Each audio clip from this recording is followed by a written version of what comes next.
Number 1, when you practice, break it into pieces. Do you remember that guy who ate an entire airplane? He didn't do it all at once. He broke it into small pieces, and I digested them slowly over the course of maybe years. I don't really know the story. But you can do the same thing with Poomsae. Find the pieces that are difficult for you and practice those pieces exclusively. For example, if we look at Taekwondo 1, one of the movements that's difficult for students is the middle block or inner block. And so you can isolate that movement. Look at the pieces of it and practice. Oh, that one was a little tense. I'm going to do another one. That was better. Try it again. And just isolate that single movement and try to get that single movement down.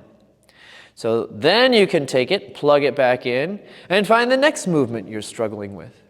The great thing about breaking down your Poomsae is that you can do that in a very small space, and some of the movements you don't really need to warm up for. Whereas if you practice the entire thing, you need a fairly decent amount of space, and you have to warm up and get ready and all that stuff. So break it down, look at each piece individually so that you can build all the individual tools and then put them together. Number 2, eliminate the waste. Take out the trash, get it out of there. You don't need it. What do I mean by waste? All the little extra movements. If we look at a single knife hand block, extra movements would be things like swinging the arm way around, swinging the arm way around. Big extra movements, keeping the arms way out, way out, way out from the body. We want to be smooth and direct. So bring the hands in close and then fire on the direct path that the hand is supposed to take, which in this case is up to the shoulder, under the nose, and across. So as long as you're not shortcutting the movement, you want to eliminate all the extra stuff. With blocks, punches, and strikes, you're typically keeping everything inside the shoulders, not swinging out. To get there. So in other words, I don't want to low block, starting up here and dropping down. I want to keep it nice and tight, concise and direct. Eliminate the waste. This goes for your feet too. Don't take any steps before you kick.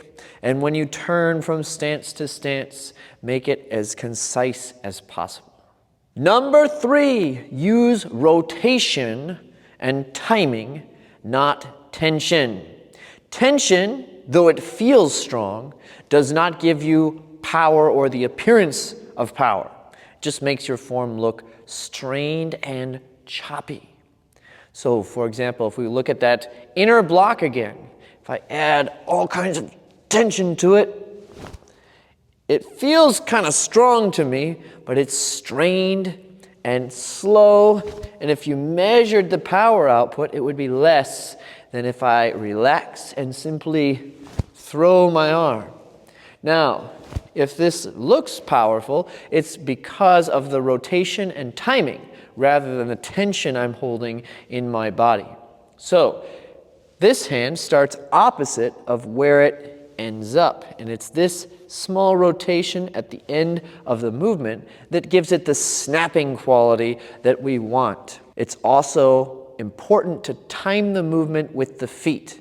So if I'm turning into the block, I want to settle my feet at the same time that I finish the block. If I do one and then the other, it doesn't have the same effect as timing them together. So we're looking to time things together and use the rotation, the natural rotation of the technique to create the snap effect. Just like in a basic punch, at the end we rotate over rather than tensing. These 3 simple tools can really help increase your Poomsae performance.